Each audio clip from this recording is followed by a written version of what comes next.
मूलम गुरु पदम मंत्र मूलम गुरु महावाक्य मोक्ष मूलम गुरु कृपा। सर्वप्रथम विश्व के सबसे बड़े लोकतांत्रिक देश इस भारत देश को आधार ग्रंथ प्रदान करने वाले डॉक्टर बाबा साहब के चरणों में सच्चत प्रणाम और मेरे गुरु श्री 108 श्री बंशीदास जी महाराज को नमन करते हुए उनके चरणों में बार बार प्रणाम करते हुए, मेरे से पूर्व वक्ताओं ने बाबा साहब के जीवन पे अच्छा प्रकाश डाला। इसके लिए सभी वक्ताओं को बहुत बहुत साधुवाद और धन्यवाद।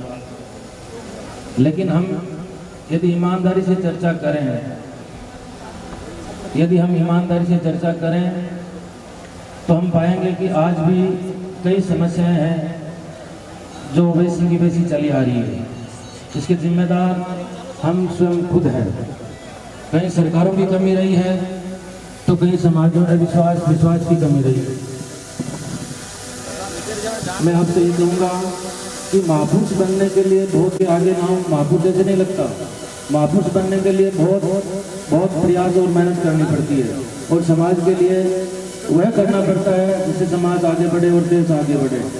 और महापुरुषों की कोई जातियाँ नहीं होती है।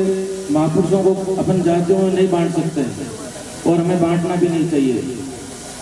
मैं ये कहूँगा कि बाबा साहब ने भी जो कहा कि विश्व में सबसे ज़्यादा जयंतियाँ बाबा साहब की मनाई जाती है। बाबा साहब की जयंती ज़्यादा क्यों मनाई जाती है कि बाबा साहब ने वो काम किया है।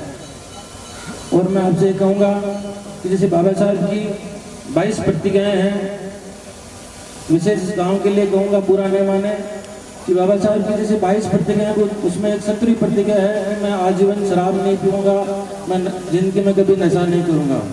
तो जो भी मेरे भाई सामने बैठे हैं, बुजुर्ग लोग, जो युवा लोग हैं, उनसे मैं कहूँगा कि पहले तो आप नशे से दूर रहें, तभी समाज का और देश का भला हो सकता है। रही बात शिक्षा की, तो शिक्षा वह शहरने का दूध है जो पिएगा वो दाढ़ेगा, कहा पूर्व वक्ताओं ने। लेकिन बाबा साहब ने किसी एक व्यक्ति विशेष के लिए, किसी समाज विशेष के लिए नहीं कहा कि सिर्फ देसी वाले पिएंगे तो वही दाढ़ेंगे, जो पिएगा वो सब दाढ़ेंगे। तो शिक्षा सबके लिए जरूरी है। तो मैं ये कहूँगा कि संत महात्माओं ने कहा है कि जितने भी ये लक्षण भक्षण गंगा मिल कर दो त्याग और उत्तम कर्म करो सब कर से भरो आपस में एक राग। एक है जैसा और नहीं दूजा दूर करो द्वितीय का दाग, हुनर में उस्ताद बनो विद्या पढ़ो भोगो भाग। जिसकी हिम्मत उसकी कीमत दुनिया में 2 दिन का भाग। कभी कहे मानवता धरो धरो धर्म का ध्यान और बलवान बनो तुम भारत देश की संतान। और मैं पुनः कहूँगा कि कभी बैर से बैर खत्म नहीं होता, बैर से बैर खत्म नहीं होता। हम जिन लोगों ने उस समय छुआछूत की, भेदभाव किया, वो लोग शायद इस दुनिया में नहीं है। और जिनके साथ भेदभाव हुआ वो भी इस दुनिया में नहीं है।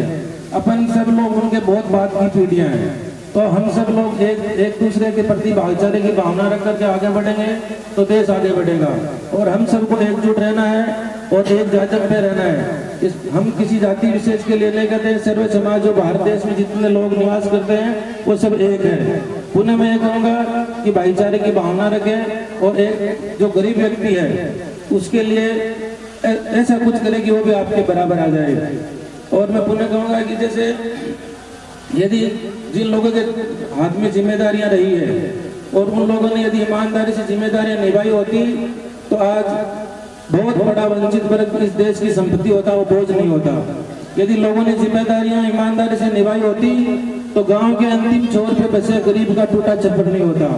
अब हमें लोगों से अपील करता हूँ, उम्मीद रखता हूँ कि हम सब लोग ईमानदारी से काम करेंगे और देश के लिए काम करेंगे।